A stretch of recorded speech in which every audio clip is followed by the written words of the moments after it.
Hello बच्चों, नमस्कार, good morning. कैसे हैं सभी लोग? उम्मीद करता हूँ बहुत अच्छे होंगे। तो आज हम लोग समय, चाल, दूरी, टाइम, स्पीड, डिस्टेंस का सेकंड पार्ट करने वाले हैं। और ये क्लास हमारी हुई कल, और थोड़ी बड़ी क्लास हुई, लगभग 2 घंटे की क्लास हम लोगों ने संडे स्पेशल में किया। और हमारा मतलब मोटिव भी यही था कि संडे में कुछ प्रॉफिटेबल वाली क्लास हो हमारी। काफ़ी कुछ पार्ट हम लोगों ने कल किया। बेसिक टाइम, स्पीड, डिस्टेंस के कॉन्सेप्ट सीखे। क्या 5/18 होता है, क्या 18/5 होता है, फॉर्मूलेज वगैरह। उसके बाद बेसिक टाइप हम लोगों ने किया, और एक इम्पोर्टेंट टाइप, और उस इम्पोर्टेंट कॉन्सेप्ट सॉरी और उस इम्पोर्टेंट कॉन्सेप्ट के ऊपर हमने 2 से 3 टाइप के क्वेश्चंस किए।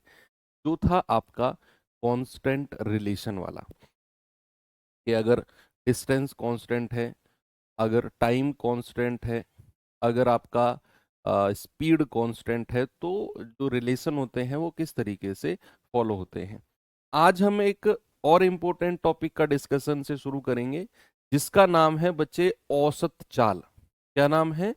एवरेज स्पीड, यानी कि औसत चाल। तो टॉपिक है हमारा औसत चाल। इंग्लिश में क्या बोलते हैं इसको? Average speed. एवरेज स्पीड क्या होता है भैया?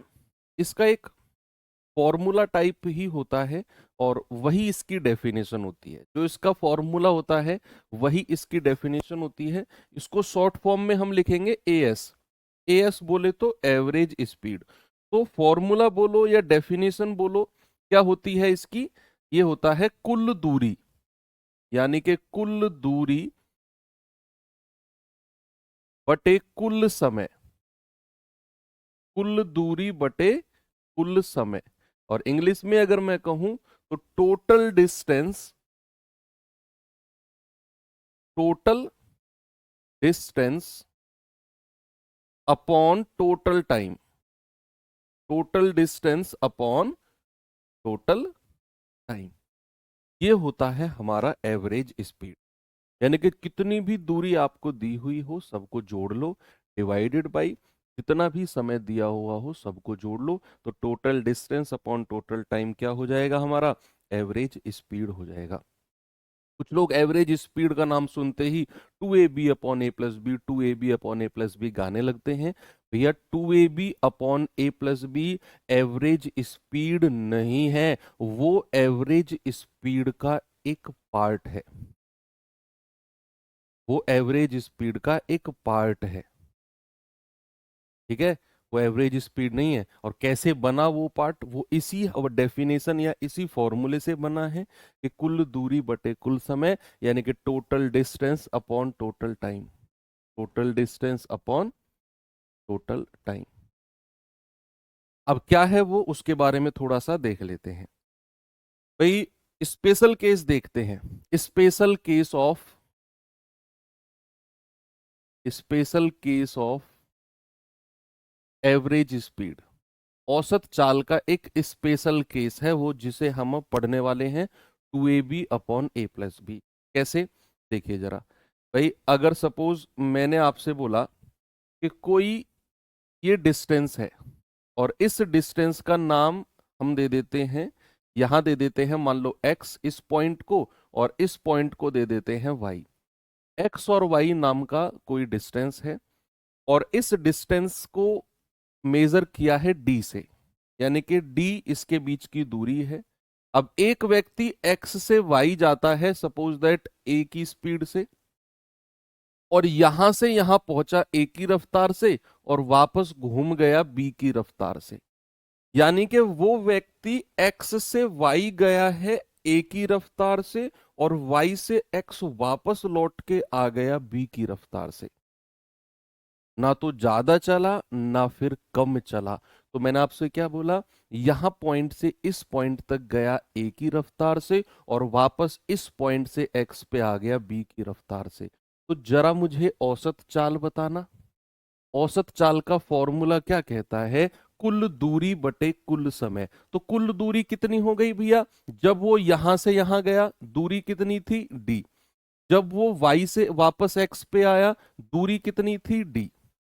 भाई जाने का भी डिस्टेंस d और आने का भी डिस्टेंस d, तो टोटल डिस्टेंस कितना हो गया, d प्लस डी। अब समय की बात करेंगे, समय जाने का कितना होता है, समय का फॉर्मूला क्या होता है, अब बताओ। समय का फॉर्मूला दूरी बटे चाल। तो जाने के समय कितना है, दूरी है d और चाल कितनी है a, तो d अपॉन a। आने का समय कितना है, दूरी है d और चाल है b, दूरी बटे चाल।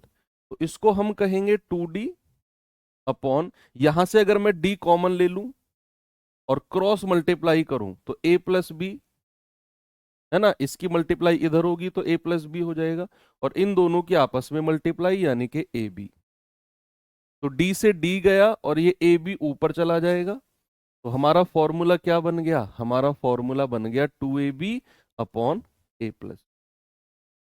और ये फॉर्मूला हमारा एक अच्छा फॉर्मूला बन जाता है, लेकिन इसका स्पेशल केस होता है कि जब कोई व्यक्ति एक पॉइंट से दूसरे पॉइंट जाए और वापस अपने ओरिजिनल पॉइंट पर आ जाए, तो एवरेज स्पीड 2ab अपॉन ए प्लस बी होती है। अब एक और केस है, समझो और सुनो, एक और केस है जिसमें एवरेज स्पीड 2ab अपॉन ए प्लस बी होती है। एक तो केस आपको समझ में आ गया कि इस पॉइंट से गया वापस आ गया 2ab अपॉन ए प्लस। एक और केस है, वो केस कौन सा है कि भैया ये मैंने बीच में से यहां पर एक पॉइंट लगा दिया, ये है x, ये है y और ये है z। ठीक है भाई, तो x से y की दूरी कितनी है d और y से z की दूरी कितनी है d, यानी कि आदमी वापस नहीं आया, आदमी वापस नहीं आया। x से y गया है a की रफ्तार से और y से z गया है b की रफ्तार से।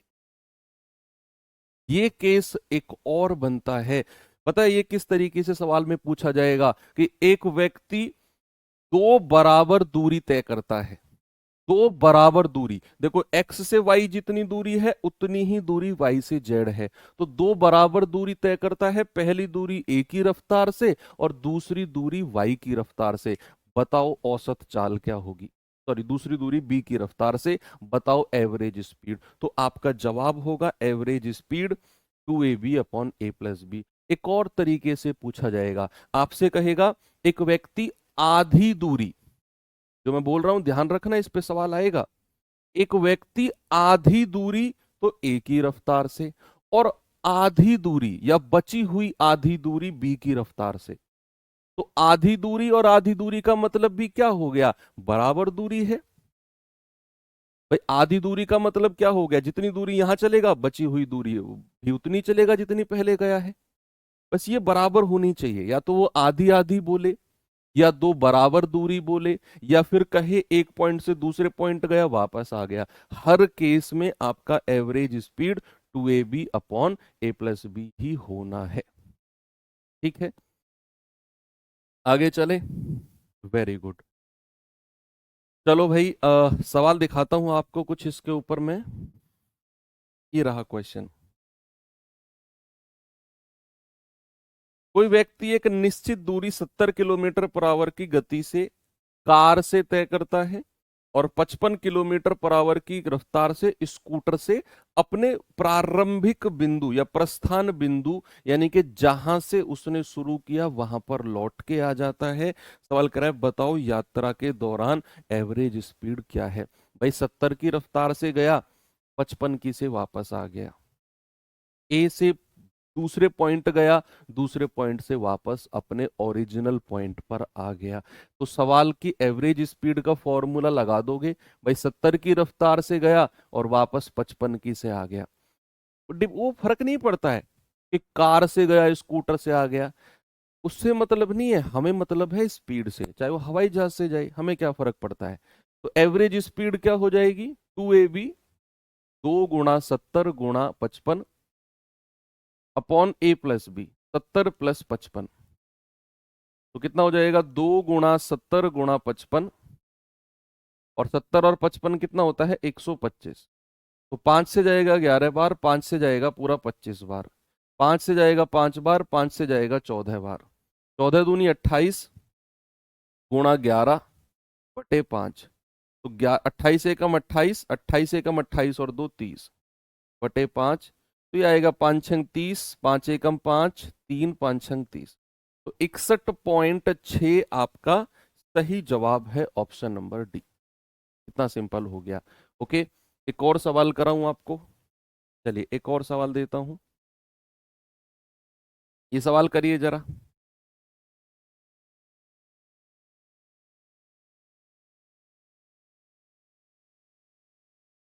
बताओ भाई जल्दी से, इसका जवाब क्या होगा।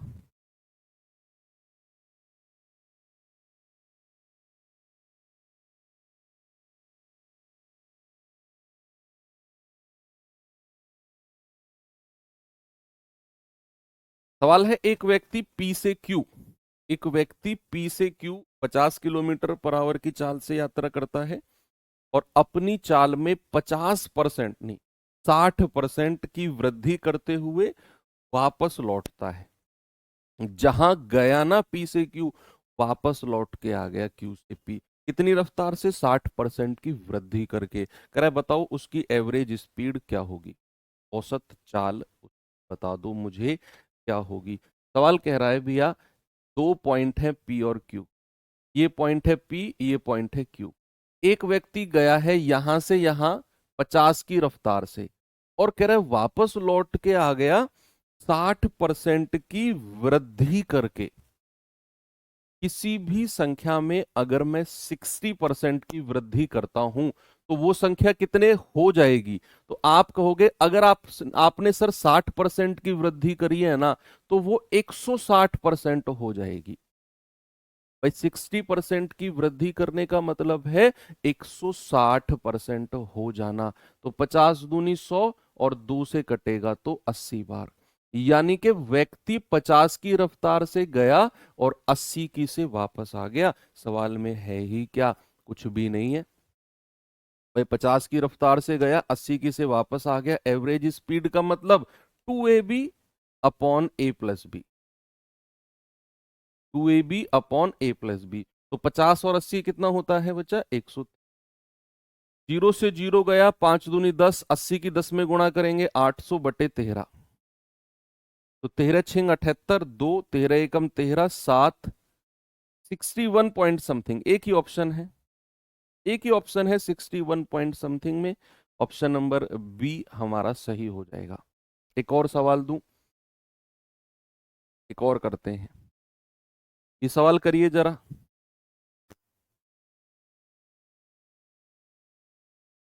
जल्दी से मुझे जवाब बताओ।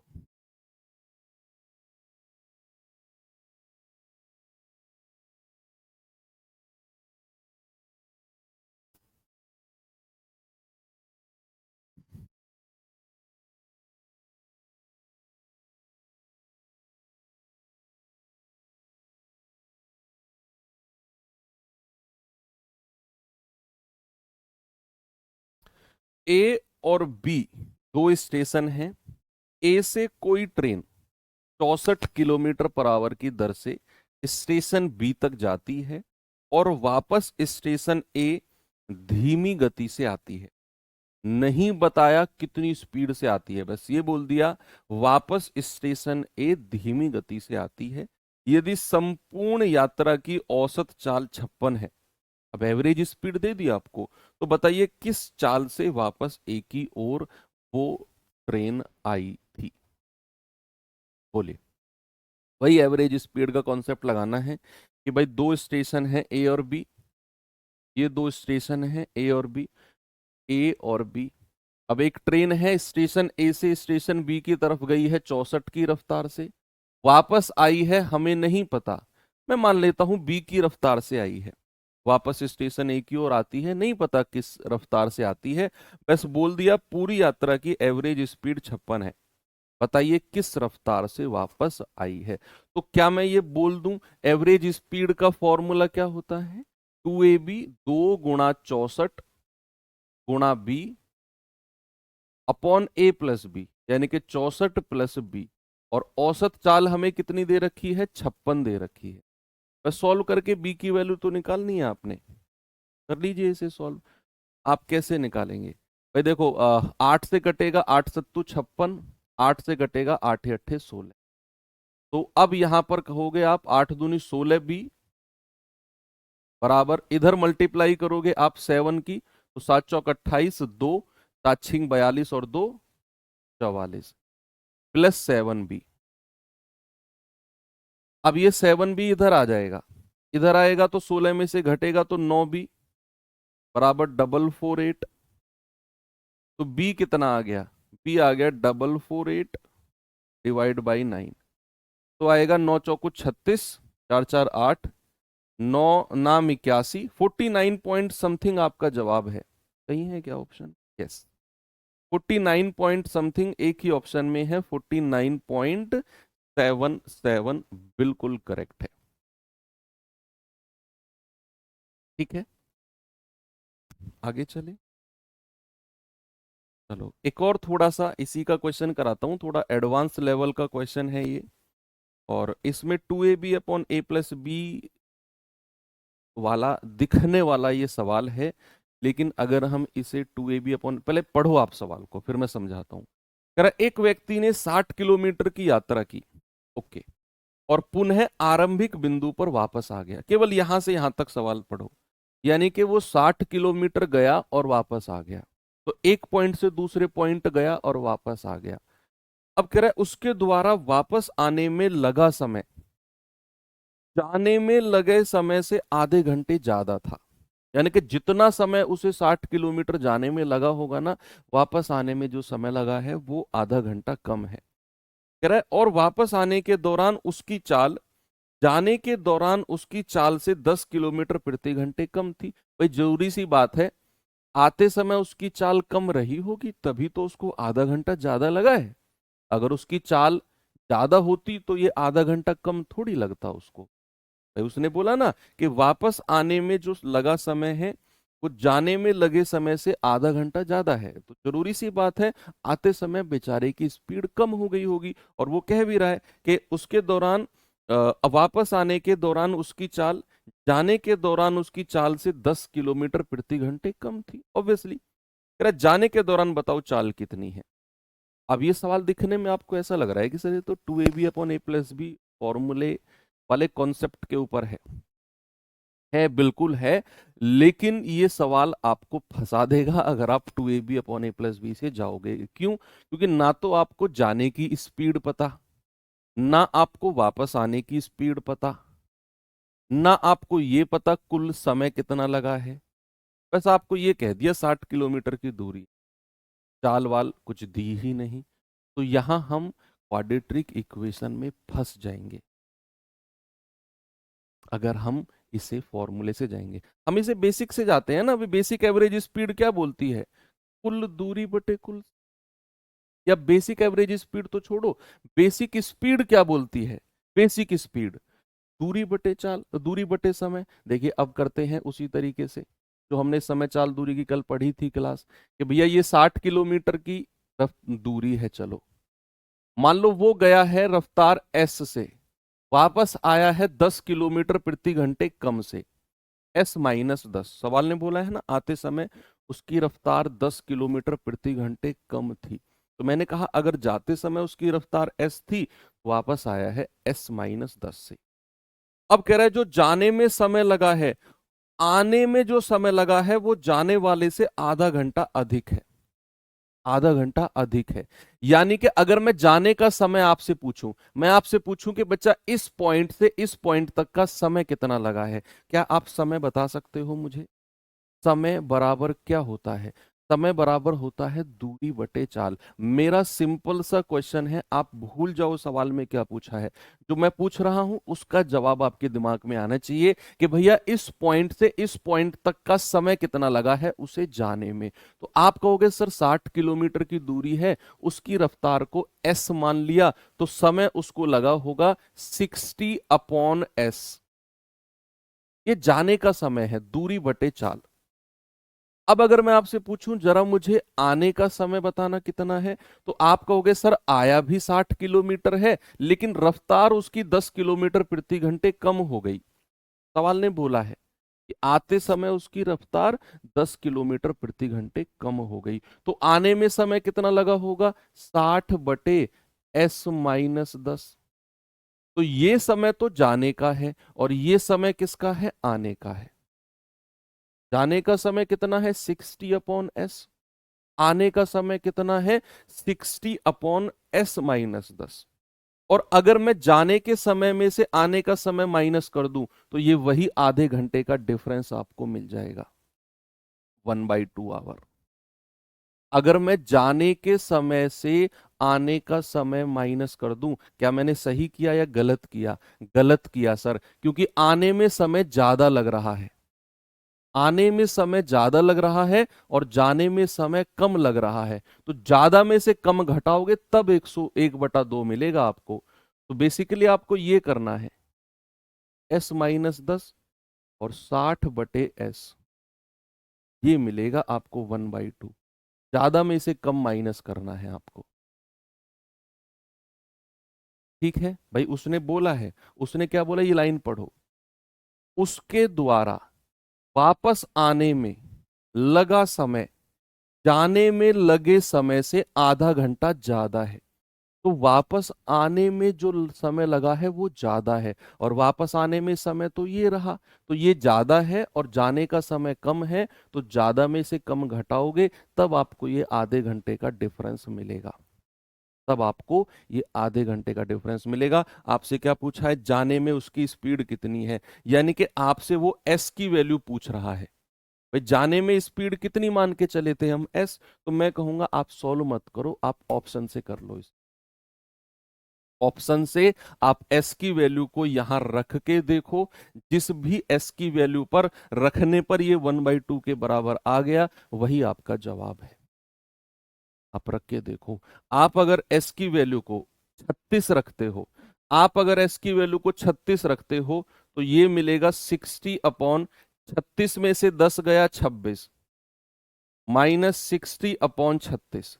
क्या ये कभी आपको 1/2 के बराबर देगा? कभी नहीं देगा, क्योंकि ये कटेगा 2 से 13 बार और 2 से कटेगा 30 बार। तो नीचे अगर डिनोमिनेटर में 13 आ गया तो कभी 1/2 आपको मिल ही नहीं सकता, कभी नहीं मिलेगा, क्योंकि 13 एक प्राइम नंबर है, अभाज्य संख्या है, तो कभी भी 1/2 के बराबर नहीं मिलेगा। आप अगर 30 मान के चलोगे तो 60/30 में से पुट, मैंने क्या बोला, put s equal to 30। Option B से चेक कर रहा हूं मैं। 30 में से 10 गया 20 और 60/30, तो ये हो जाएगा 30 दूनी 60 और ये हो जाएगा 2 तिया 6। 3 में से 2 गया 1, हमें तो 1/2 चाहिए। बात नहीं बनेगी, बात नहीं बनेगी। ऑप्शन सी से चेक करो, s इक्वल टू 40 रख के देखो, तो 60/60 में, सॉरी 40 में से 10 गया 30, -60/40, तो 30 दूनी 60, 20 दूनी 40 और 20 तिया 60। तो 2 -3/2, 2 दूनी 4, 4 में से 3 गया 1/2, मिल गया 1/2, यानी कि option number C, s equal to 40 मेरा बिल्कुल करेक्ट जवाब हो जाएगा। s बराबर क्या होगा? s बराबर 40 हो जाएगा। और ये एक अच्छा क्वेश्चन है बच्चे, इंपोर्टेंट नोट करना इसको। नहीं तो अगर आप इसे करने जाते ना तो आप इसे सॉल्व करते, भाई क्वाड्रेटिक इक्वेशन में फंस जाते आप, 100% फंस जाते। तो उससे बचाया मैंने आपको। एस की वैल्यू ऑप्शन से रख के देखो, जहां रखने पर 1/2 मिल गया वही आपका जवाब हो जाएगा। ठीक है, चलिए आगे चलते हैं। ठीक है, तो ये सवाल थे बेस्ड उसके ऊपर जहां पर हमें केवल एक स्पेशल केस जो मैंने आपको बताया था ना, ये वाला स्पेशल केस, तो इस स्पेशल केस के ऊपर जो क्वेश्चन बन सकते थे वो सारे के सारे क्वेश्चंस मैंने आपको करा दिए हैं। अब मैं आपको थोड़े से अलग जो बेसिक कॉन्सेप्ट है हमारा कुल दूरी बटे कुल समय, उसके ऊपर कराता हूं। पहला क्वेश्चन देखिए,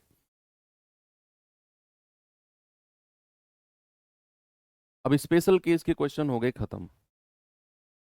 ये सवाल पढ़िए, और एवरेज स्पीड पे केवल आपका फोकस होना चाहिए, कुल दूरी बटे कुल समय, total distance upon total time.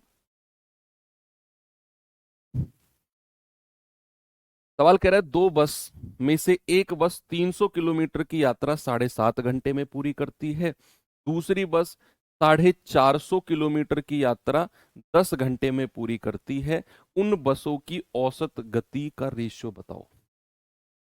उनकी स्पीड का रेशियो बताना है, कुल मिलाकर ये है। तो पहली वाली बस की स्पीड और दूसरी वाली बस की स्पीड का रेशियो, बहुत सिंपल क्वेश्चन है, इसमें तो कुल दूरी बटे कुल समय लगाना ही नहीं है। इसने दोनों की अलग अलग स्पीड का रेशियो पूछ लिया। पहली बस 300 किलोमीटर जाती है 7.5 घंटे में, तो भैया इसकी इसकी रफ्तार क्या हो जाएगी, दूरी बटे चाल, सॉरी दूरी बटे समय। 7.5 घंटे को क्या कह सकता हूं मैं, ये हो जाएगा 7.5। और दूसरी वाली 450 किलोमीटर जाती है कितने घंटे में, 10 घंटे में, तो दूरी बटे समय। स्पीड का रेशियो मिल गया आपको, यही तो पूछा था आपसे। भाई पॉइंट हटेगा, जीरो आ जाएगा, ये जाएगा ऐसे, 25, 3 से जाएगा 25 बार, और 3 से जाएगा 1000 बार, 25 से जाएगा पूरा 40 बार, तो रेशियो आ गया 40:45। तो 5×8=40 और 5×9=45। क्या रेशियो मिल गया हमें, 8:9 का रेशियो मिल गया, ऑप्शन नंबर डी। अलग अलग स्पीड का रेशियो पूछा उनका। ये सवाल करिए जरा। बस आपका फोकस रहना चाहिए, जब भी आपसे एवरेज स्पीड या औसत चाल पूछे ना, तो आपको ये दिमाग में रहना चाहिए कि कुल दूरी बटे कुल समय पर फोकस करना है।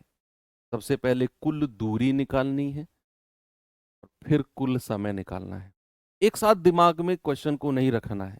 आपसे उसने पूछा कि औसत चाल बताओ, तो आपको दिमाग में पहले फिक्स करना है कुल दूरी ढूंढो, फिर कुल समय। ओके। जीशान ने 40 मिनट के लिए 75 किलोमीटर पर आवर की चाल से और 20 मिनट के लिए 60 किलोमीटर पर आवर की चाल से यात्रा की। यात्रा के दौरान उसकी औसत चाल बताइए क्या होगी। सर प्लीज 9 बजे छोड़ देना नवीन सर की क्लास, आप चले जाना 9 बजे भाई, आप चले जाना, आपको छोड़ दूंगा पर्सनली, मैं क्लास नहीं छोड़ सकता, आपको छोड़ दूंगा, आपसे कुछ नहीं, आप चले जाना 9 बजे, ठीक है।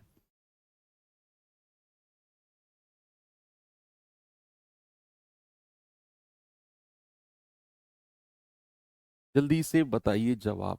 कुल दूरी बटे कुल समय, अब यहां दूरी नहीं दी, उसने बोल दिया कि 40 मिनट में इस रफ्तार से जाता है और 20 मिनट में इस रफ्तार से जाता है। तो दूरी निकालने के लिए हमें पहले डीएसटी का फॉर्मूला लगाना पड़ेगा। पहले हमें दूरी बराबर चाल गुणा समय का फॉर्मूला लगाना पड़ेगा। भैया चाल 75 की है, समय 40 मिनट है, मल्टीप्लाई करके बताओ कितनी दूरी तय करी। समय है 20 मिनट, चाल है 60 किलोमीटर पर आवर, मल्टीप्लाई करो कितनी दूरी उस तय करी, फिर दूरी निकलेगी, उसके बाद हम समय से डिवाइड करेंगे, 40 मिनट प्लस 20 के बाद करें, ठीक है। तो यहां पर हम कहेंगे कि भैया एवरेज स्पीड के लिए सबसे पहले कुल दूरी, टोटल डिस्टेंस निकालेंगे, कुल दूरी। तो कुल दूरी क्या हो जाएगी भैया, चाल गुणा समय, 75 किलोमीटर पर आवर, और समय कितना है 40 मिनट। तो 40 मिनट को घंटे में बदलेंगे तो 60 से डिवाइड कर देंगे, प्लस एक दूरी तो ये हो गई, दूसरी दूरी है, चाल है 60 किलोमीटर पर आवर, समय है 20 मिनट, तो 20 मिनट को घंटे में बदलेंगे तो 60 से डिवाइड कर देंगे। दोनों दूरी को हमने निकाला, और जो, ठीक है, वेरी गुड। चलिए जल्दी से आप मुझे बता दो भाई, 60 से 60 गया, ये जाएगा 20 दूनी 40, 20 तिया 60, 3 से जाएगा 25 बार, तो 25 दूनी 50 प्लस 20 कितना आ गया, 70 आ गया। तो कुल दूरी तो आपको पता चल गई 70 किलोमीटर की है। क्या यहां तक किसी को कोई प्रॉब्लम नहीं है? बिल्कुल नहीं होनी चाहिए। अब अगर मैं आपसे पूछूंगा एवरेज स्पीड, तो आप बड़े आराम से कह सकते हो कि सर कुल दूरी है 70 किलोमीटर की, और कुल समय कितना है, 40 मिनट यहां पर है और 20 मिनट यहां पर है। तो कुल समय हो जाएगा 40 + 20 60 मिनट। उस 60 मिनट को घंटे में बदलने के लिए 60 से डिवाइड करेंगे। भाई कुल समय कितना हो जाएगा, 60 मिनट, और उसको जोड़कर आप 60 से डिवाइड कर दो, ये आ जाएगा 1। तो एवरेज स्पीड कितनी आ जाएगी, 70 किलोमीटर पर आवर। कितनी आएगी मेरे भाई, 70 किलोमीटर पर आवर। आपने बड़े प्यार से जवाब दे दिया।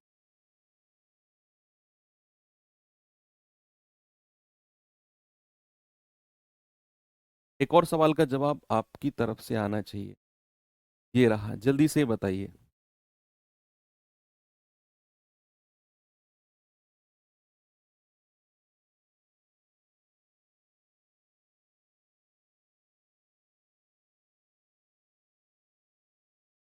सवाल है, एक व्यक्ति किसी निश्चित दूरी को 7 किलोमीटर पर आवर की चाल से 9 घंटे में तय करता है, और कुछ अतिरिक्त दूरी को 5 किलोमीटर पर आवर की चाल से 5 घंटे में तय करता है। तो तय की गई कुल दूरी के लिए उसकी औसत चाल क्या होगी? अगेन सेम क्वेश्चन है कि आपको एवरेज स्पीड पूछा है, तो कुल दूरी बटे कुल समय, total distance upon total time. और टोटल डिस्टेंस हमें दिया नहीं है, हमें निकालना पड़ेगा, क्योंकि वो 7 की स्पीड से 9 घंटे जाता है और 5 की स्पीड से 5 घंटे जाता है। तो यहां पर हम कुल दूरी निकालेंगे, कुल दूरी निकालेंगे। कैसे भाई, 7 किलोमीटर पर आवर की चाल से 9 घंटे, तो डीएसटी का रूल कहता है दूरी बराबर चाल गुणा समय। तो चाल है 7 किलोमीटर पर आवर, समय है 9 घंटे, प्लस चाल कितनी है, 5 किलोमीटर पर आवर, समय है 5 घंटे। तो 9 सत्ते 63 प्लस 5 पूरे 25। तो 5 3 8, 6 और 2 8। तो भैया कुल दूरी आ गई 88 किलोमीटर।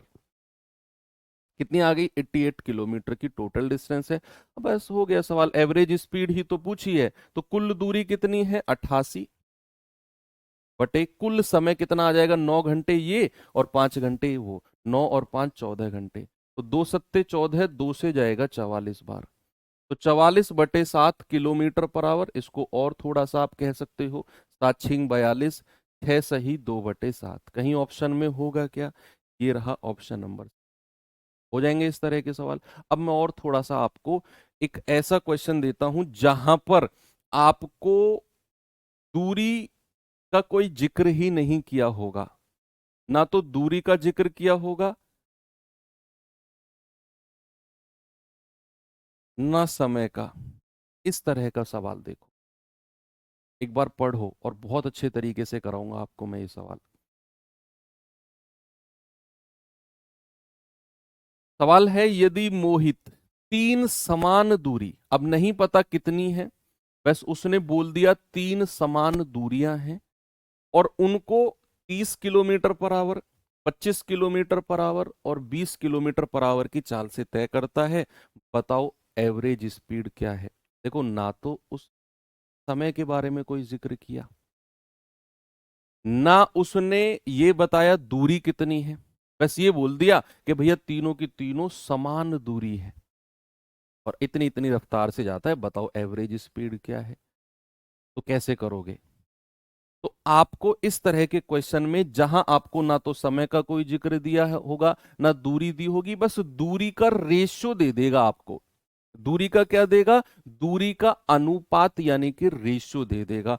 तो अगर तीनों समान दूरियां हैं, तो क्या तीनों दूरी का रेशियो बना सकते हो आप?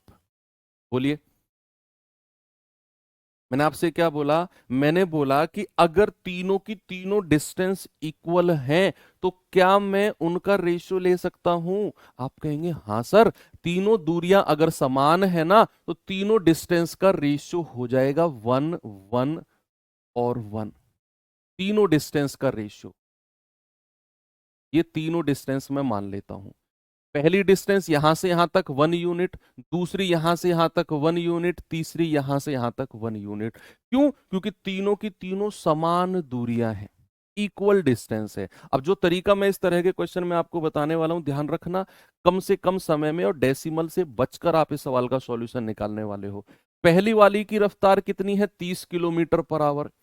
दूसरे वाले की रफ्तार कितनी है? 25 किलोमीटर पर आवर। और तीसरे वाले की रफ्तार कितनी है? 20 किलोमीटर पर आवर। बस इतना सा डेटा आपको दिया हुआ है और बोला है बताओ average speed.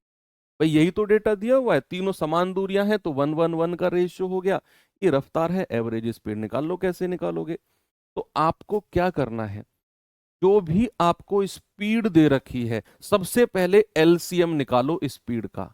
LCM of speed, जल्दी से बता दो मुझे क्या होगा। एलसीएम ऑफ स्पीड यानी कि 30, 25 और 20 का एलसीएम कितना होगा? भाई तुरंत आना चाहिए, अब इतना तो रिफ्लेक्शन आपके दिमाग में होना चाहिए कि 25 और 20 का एलसीएम 100 होता है, 100 और 30 का होता है 300। तो 30, 25 और 20 का एलसीएम कितना हो गया? 300 हो गया। ये आपको हर उस सवाल में करना है जहां आपको डिस्टेंस का रेशियो दे दिया होगा और स्पीड दी होगी अलग अलग और कहेगा एवरेज स्पीड बताओ। तो वहां पर आपको क्या करना है, दूरी का रेशियो बनाकर जो भी स्पीड दे रखी है उनका एलसीएम ले लो। कितना आ गया? 300। और 300 की मल्टीप्लाई रेशियो में कर दो, पूरे रेशियो में 300 की मल्टीप्लाई कर दो। क्योंकि सर ये मल्टीप्लाई, इसका जवाब अभी मिलेगा आपको।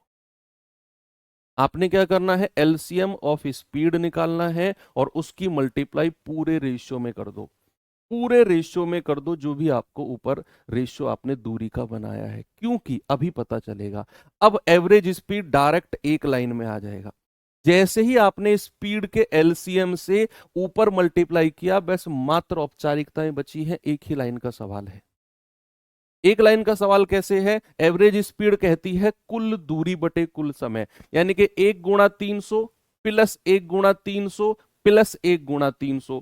तो 1 × 300 प्लस 1 × 300 प्लस 1 × 300 कितना हो जाएगा? 3 × 300। भाई आप मुझे एक बात बताओ, अगर मैं आपसे ये कहूं कि 2x plus 3x plus 4x कितना होगा? आप कहोगे 4 3 7 7 2 9x, ऐसे ही तो बोलोगे आप कहोगे sir 2 × x plus 3 × x plus 4 × x। तो ये हो जाएगा 4 3 7 2 9 9 × x। तो मैंने वही तो बोला, 1 × 300 प्लस 1 × 300 प्लस 1 × 300, यानी कि 1 प्लस 1 प्लस 1, ये हो जाएगा 3 × 300। कितना हो जाएगा? 3 × 300। ये हो गई हमारी कुल दूरी। कुल समय, अब समय को क्या करेंगे, हम अलग अलग निकालेंगे। सबसे पहले समय का फॉर्मूला बताओ, what is the formula of time? आप कहोगे सर डिस्टेंस अपॉन स्पीड, दूरी बटे चाल। तो अगर मैं यहां से यहां तक का समय आपसे पूछूंगा तो आप कहोगे सर दूरी है इतनी और चाल है 30। तो दूरी बटे चाल जब मैं करूंगा तो 30 धाम 300 और 10 एकम 10, समय लगा है 10। यहां से यहां तक का समय बताना, दूरी है 1 × 300, समय है 25, तो 25 से कटेगा 12 बार और 12 एकम 12 प्लस यहां से यहां तक का समय बताना, दूरी है इतनी, चाल है इतनी, तो 20 से कटेगा 15 बार, तो 15 एकम 15। हो गया सवाल। ये आ जाएगा 900 बटे 15 12 27 और 10 37। इसे सॉल्व कर लो, जो भी है आपका जवाब मिल जाएगा आपको। बस यही मिलेगा आपको कि सबसे पहले आपने कुल दूरी निकाली, 1 × 300 प्लस 1 × 300 प्लस 1 × 300, ये आ गया 3 × 300। फिर आपको समय चाहिए था, तो यहां से यहां तक का समय। अब मैं उस सवाल का जवाब देने वाला हूं कि क्यों मैंने 300 की मल्टीप्लाई की, एलसीएम ऑफ स्पीड की। क्योंकि भैया जब आप समय निकालोगे ना, तो ये पूरा पूरा कटेगा, ये पूरा पूरा कटेगा और इसके डिनोमिनेटर में आपको कोई डेसिमल या फ्रैक्शन वाली चीजें नहीं मिलेंगी। यही रीजन था कि मैंने इसके एलसीएम से ऊपर पहले ही मल्टीप्लाई कर दिया, ताकि जब मैं समय निकालने जाऊंगा तो ये पूरी पूरी कट जाए संख्या और मुझे यहां पर इस तरह की प्राकृतिक संख्याएं मिले।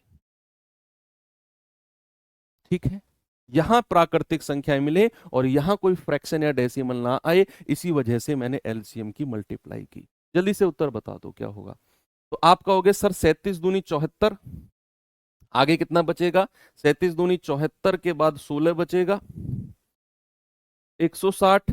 37 चौके कितना होता है? 33 चौके 4 सत्ते 28, 2 4 तिया 12, 2 14, 148। तो 24 पॉइंट समथिंग आपका उत्तर जाएगा, 24 पॉइंट समथिंग। एक ही ऑप्शन है जिसमें 24.32 आपका सही जवाब है। Correct option number C, 24.32। क्या बात सही है? बिल्कुल सही बात है जी। आगे चले, एक और सवाल देता हूं आपको ऐसा में, जहां पर आपको दूरी का रेशियो बनाना पड़ेगा। देखिए जरा इस सवाल को।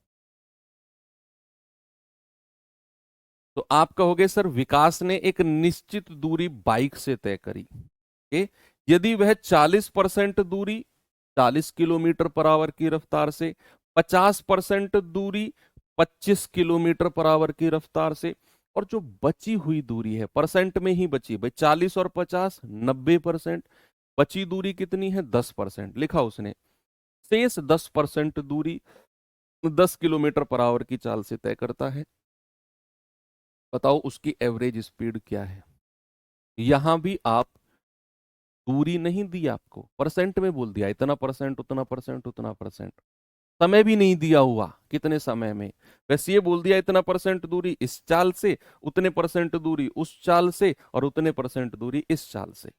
एवरेज स्पीड बताओ। तो सबसे पहले क्या करो, जो भी आपको डिस्टेंस दी हुई है, चाहे वो परसेंट में हो चाहे वो किसी भी तरीके से दी हुई हो, आप उसका रेशो यानी कि अनुपात बनाओ। तो आप कहोगे सर 3 दूरियां हैं, 3 दूरियां हैं, इस तरह की 3 दूरियां हैं। पहली 40% है, दूसरी दूरी 50% है, और तीसरी दूरी 10% है। तो क्या मैं इनका रेशियो बना सकता हूं? ये जाएगा 10 चौके 40, 10 पंजे 50 और 10 एकम 10। ये डिस्टेंस का रेशियो आपने बना लिया, ठीक है। अब कह रहा है जो 40% दूरी है उसकी रफ्तार है 40 किलोमीटर पर आवर, जो 50% दूरी है उसकी रफ्तार है 25 किलोमीटर पर आवर, और जो बची हुई 10% दूरी थी उसकी रफ्तार है 10 किलोमीटर पर आवर। तो सबसे पहले आपने क्या करना है, LCM of speed, LCM of speed. तो एलसीएम ऑफ स्पीड बताना जरा क्या होगा। तो 40 25 और 10 का एलसीएम कितना हो जाएगा? 25 और 40 का एलसीएम कितना हो जाएगा? 25 का पहाड़ा पढ़ते जाओ, 200 बार जाओगे आप, यानी कि 200 आपका एलसीएम हो जाएगा। 25 अट्ठे 200, 40 पंजे 200, और 10 तो कट ही जाएगा 200। तो क्या एलसीएम ऑफ स्पीड 200 आ गया? आपने कहा बिल्कुल सही बात है सर। और जो एलसीएम ऑफ स्पीड आएगा ना, उसकी मल्टीप्लाई पूरे रेशियो में कर दो जो ऊपर दिया है हमें, या जो हमने निकाला है। मात्र औपचारिकताएं बची हैं एवरेज स्पीड के लिए। एवरेज स्पीड क्या होता है बच्चा? कुल दूरी बटे कुल समय। तो कुल दूरी कितनी होगी? सामने देखो, 4 गुणा 200 प्लस 5 गुणा 200 प्लस 1 गुणा 200। तो हर किसी में 200 200 है, तो 4 प्लस 5 9, 9 और 1 10। आप कहोगे 10 गुणा 200। भैया आपने क्या किया, 200 कॉमन ले लिया, तो 4 और 5 9, 9 और 1 10 गुणा 200। अब समय निकालने के लिए अलग अलग डिवाइड करेंगे हम, क्योंकि समय तो सबका अलग अलग होगा भैया। तो यहां से यहां तक का समय क्या है? दूरी बटे चाल। तो 40 पंजे 200 और 5 चौकू 20। यहां से यहां तक का समय दूरी बटे चाल, तो 25 अट्ठे 200, 8 पंजे 40, प्लस यहां से यहां तक का समय 10 से जाएगा पूरा 20 बार, और 20 एकम 20। तो ये आ जाएगा 2000 बटे 40 और 20 60, 60 20 80। तो 0 से 0 गया, 8 से जाएगा पूरा 25 बार, यानी कि एवरेज स्पीड आ गई 25 किलोमीटर पर आवर। आराम से कर सकते हो। एक और सवाल देता हूं, फिर टाइप चेंज करते हैं। ये सवाल और करिए, फिर हम टाइप चेंज करेंगे।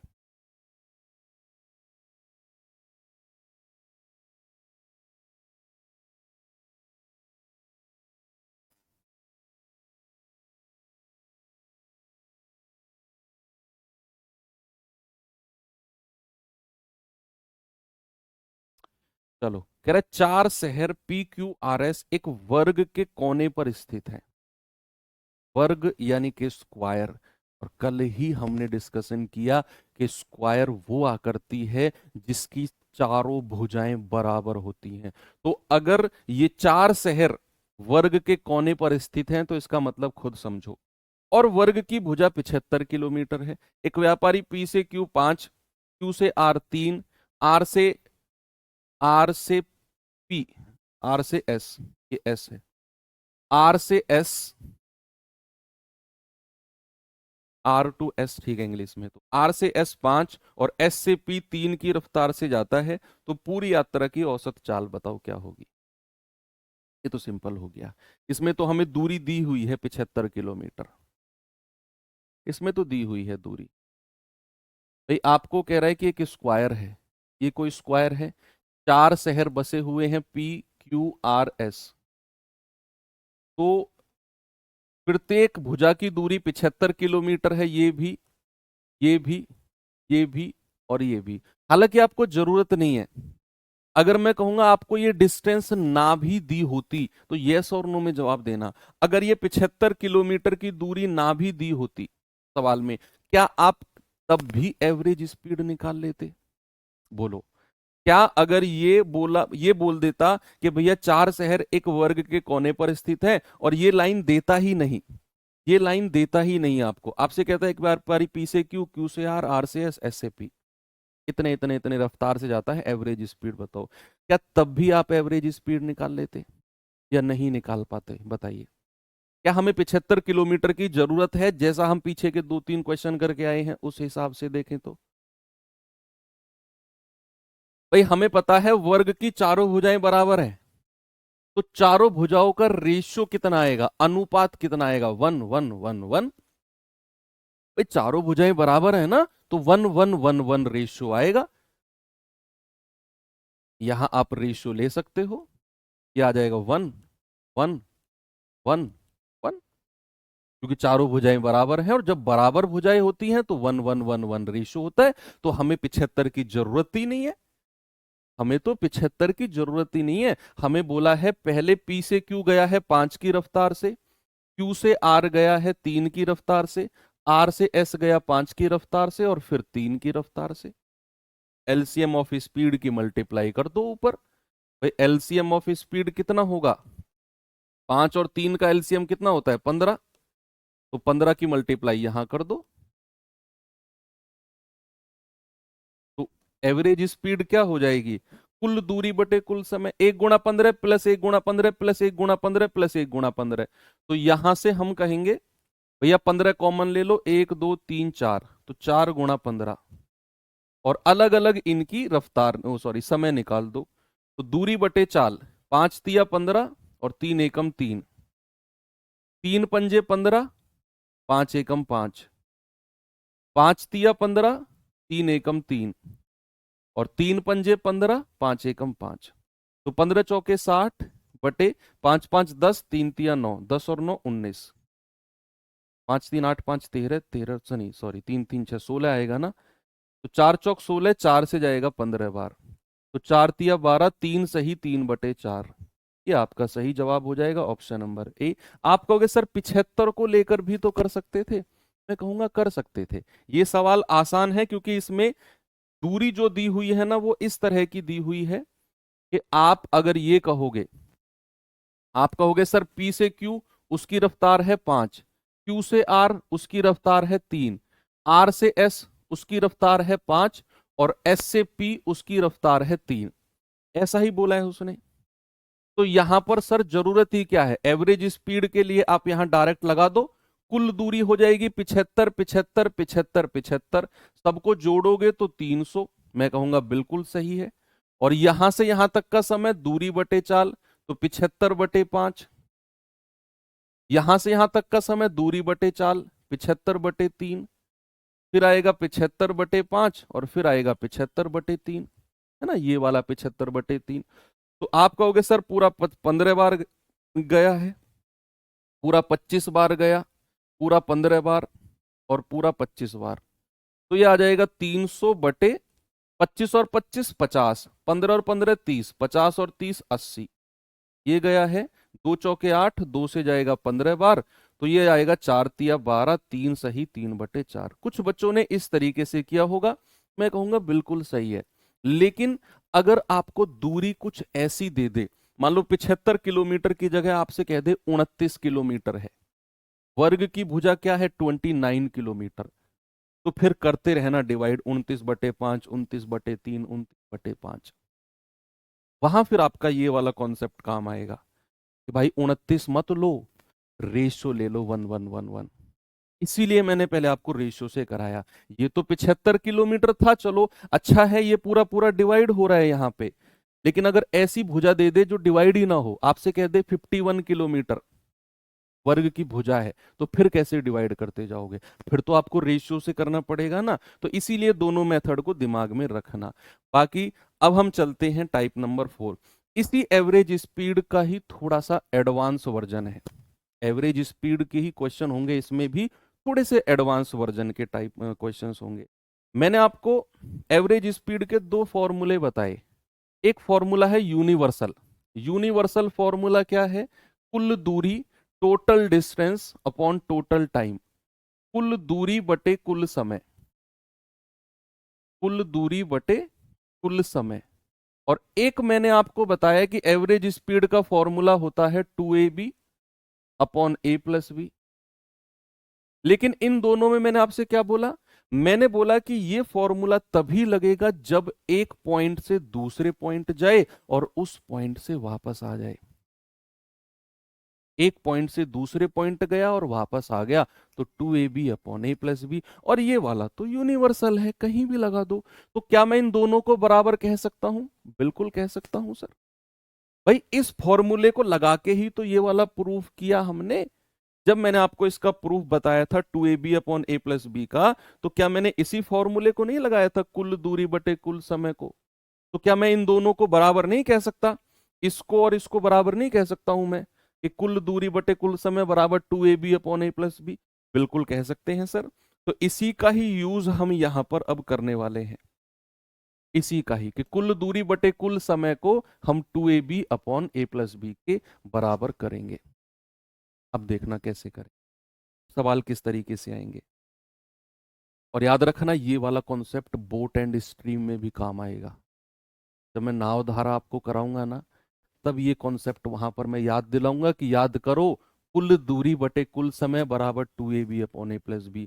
एक नाव धारा के साथ एक पॉइंट से दूसरे पॉइंट गई, धारा के विरुद्ध आ गई वापस, वहां पर हम ये कॉन्सेप्ट एवरेज स्पीड का यूज करेंगे। तो सवाल देखिए क्या है, पढ़िए जरा आराम से।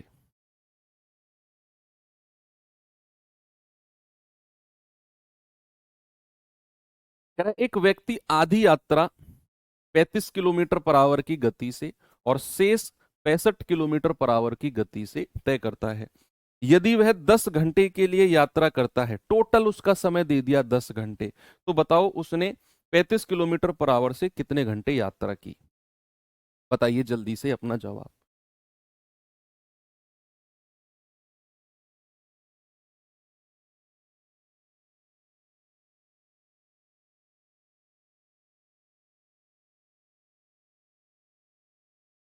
भाई आधी यात्रा 35 की रफ्तार से और बची हुई यात्रा 65 की रफ्तार से। जब मैंने आपको 2ab अपॉन a+b का प्रूफ बताया, तो जो मैंने कहा एक और केस है जहां पर ये 2ab अपॉन a+b लगता है। क्या मैंने आपको वहां बताया कि जहां पर ये बोलेगा सवाल में कि आधी यात्रा इतनी और बची हुई इतनी, तो क्या ये भी वही केस बन गया कि आधी यात्रा इस रफ्तार से, बची हुई इस रफ्तार से? तो क्या बच्चे मैं ये कह सकता हूं कि आधी यात्रा का मतलब है, सपोज मैंने मान लिया d, तो बची हुई यात्रा भी कितनी हो जाएगी? d। भाई आधी यात्रा तय कर ली, बची हुई यात्रा भी d हो जाएगी। तो हम कहेंगे कि सर आधी यात्रा उसने तय करी है 35 की रफ्तार से और बची हुई यात्रा तय करी है 65 की रफ्तार से। क्या इसमें 2ab अपॉन a+b लगेगा? ये सेकंड केस है जो मैंने आपको बताया। देखो ऊपर वापस लेकर चलता हूं आपको, ये वाला केस कि आधी यात्रा, बची हुई यात्रा, तो 2ab upon a plus B आप यहां पर बिल्कुल बड़े प्यार से लगा सकते हो। तो आप कहोगे सर कुल दूरी कितनी है d और d, 2d बटे कुल समय कितना लगा है, 10 घंटे के लिए यात्रा की है उसने, तो कुल समय आ गया 10 घंटे। तो कुल दूरी बटे कुल समय, तो कुल दूरी कितनी हो जाएगी बच्चा, d और d, 2d, और कुल समय यानी कि उसने 10 घंटे के लिए यात्रा की, हो गया 10 घंटे, बराबर 2ab upon a plus B लगा दो। 2 गुणा 35 गुणा 65 अपॉन a प्लस बी, 35 और 65 कितना हो जाएगा, 120, नहीं 100 हो गया 100। ठीक है, 35 और 65 100 हो गया। तो 10 से कटेगा एक जीरो, 2 से कटेगा ये वाला 2 काट दो। आप कहोगे कि सर 5 सत्ते 35, 5 दूनी 10, तो डी बराबर कितना आ जाएगा, 7 की करो 65 में, 7 पंजे 35, 3 7 6 42 और 3 45 बटे 2। तो ये कितना आएगा, ये आ जाएगा आपका, दूरी आ जाएगी 455 बटे 2, इतनी ही रहने दो। क्या उसने क्या पूछा उसने, अगर वो ये कहता कि कुल दूरी कितनी है, देखो यहां उसने कुछ और पूछा है, अगर सवाल में कहता कुल दूरी, तो आप क्या कहते, सर कुल दूरी कितनी हो जाएगी, d प्लस डी, ये हो जाएगी 2d, और हमने तो d की वैल्यू निकाली है, तो 2d हो जाएगी 2 गुणा 455 बटे 2, यानी कि कुल दूरी आ गई 455 किलोमीटर। लेकिन ये पूछा नहीं, ये तो मैंने आपको एक्स्ट्रा बताया कि वो पूछ सकता है, कि अगर वो ये पूछ ले कि बताओ भाई साहब कुल दूरी यानी कि टोटल डिस्टेंस कितनी है, तो आपने डी की वैल्यू निकाल दी, तो कुल दूरी नहीं है ये तो आधी दूरी है, कुल दूरी आ जाएगी D plus D, that is 2d। कितनी आ जाएगी, 2d, तो 2 गुना 455 बटे 2, यानी कि 2 से 2 गया, कुल दूरी आ गई 455 किलोमीटर। लेकिन उसने कुल दूरी नहीं पूछी बच्चा, उसने क्या पूछा, उसने पूछा कि वो 35 किलोमीटर पर आवर से कितने घंटे तय करता है। भैया 35 किलोमीटर पर आवर से कितनी दूरी गया है वो, केवल डी, और डी की वैल्यू तो हमने निकाल दी, तो उसको समय कितना लगेगा 35 किलोमीटर पर आवर की चाल से, तो आप कहोगे सर डी की वैल्यू है बटे 35, भाई समय बराबर तो यही होता है ना, दूरी बटे चाल। तो दूरी कितनी है डी, यहां से यहां तक जहां वो 35 की रफ्तार से गया, तो डी बटे चाल, और डी की वैल्यू कितनी निकाली है हमने, 455 बटे 2 और गुणा 35। तो 5 से जाएगा 7 बार, 5 नाम 45, 5 एकम 5, ये आ जाएगा 91 बटे 7 दूनी 14। तो 14 सत्ते 98, तो ज्यादा हो जाएगा, 14 छिंग 84, यानी कि आपका जवाब 6 पॉइंट समथिंग जाएगा। तो 6 पॉइंट समथिंग में केवल एक ही ऑप्शन है, ऑप्शन नंबर सी बिल्कुल करेक्ट है। ठीक है, तो ये एक बहुत अच्छा, ये मैंने इसलिए इसको अलग टाइप में रखा है, इस तरह के क्वेश्चंस को टाइप नंबर 6 में, क्योंकि ये इंपॉर्टेंट क्वेश्चन है ये, और बिल्कुल हाईलाइट करके रखना, ये सवाल आपके एग्जाम में बन सकते हैं, जहां पर 2ab upon a plus B को वो कुल दूरी बटे कुल समय के बराबर रखेगा। ठीक है, चलो इस पे आ जाओ।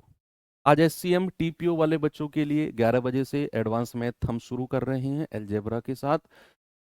तो 1 घंटे का ही स्लॉट मिला है हमें, 11 से 12 रखेंगे।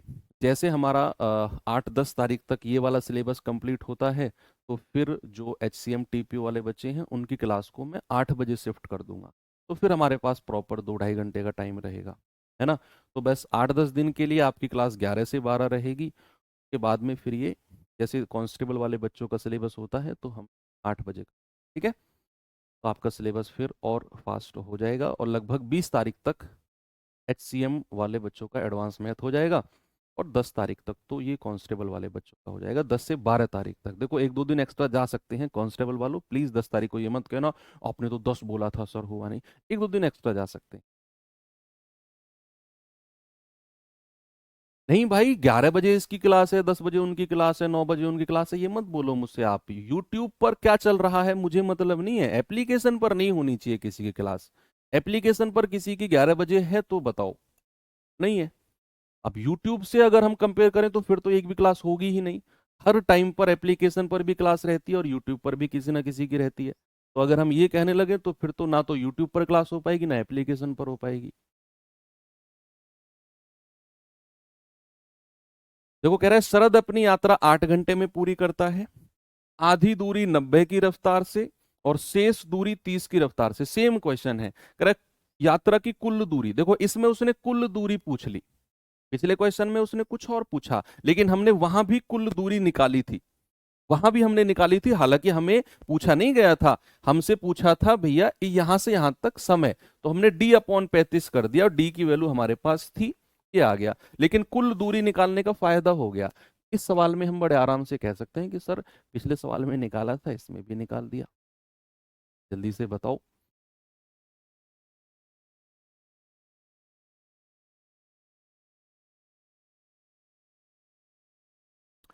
अब कह रहा है कि आधी यात्रा 90 की रफ्तार से, आधी यात्रा को सपोज मैं डी मान लेता हूं, तो बची हुई यात्रा भी डी हो जाएगी। तो यहां से यहां 90 की रफ्तार से गया, बची हुई यात्रा 30 की रफ्तार से, तो कुल दूरी कितनी हो गई 2d, भाई d+d 2d। और कुल समय कितना है जो वो गया है 8 घंटे। 8 घंटे में यात्रा पूरी करता है ना, तो बटा 8। तो 2ab/a+b, 2 गुना ऑफ 90 गुना 30 बटे a+b, 90 और 30 120। तो 3 चौके 12, 2 से जाएगा 2 दूनी 4, 2 से जाएगा 45 बार, 2 से जाएगा 4 बार, और डी की मल्टीप्लाई उधर कर दो, 4 की सॉरी, तो डी कितना आ जाएगा 45 चौके 180।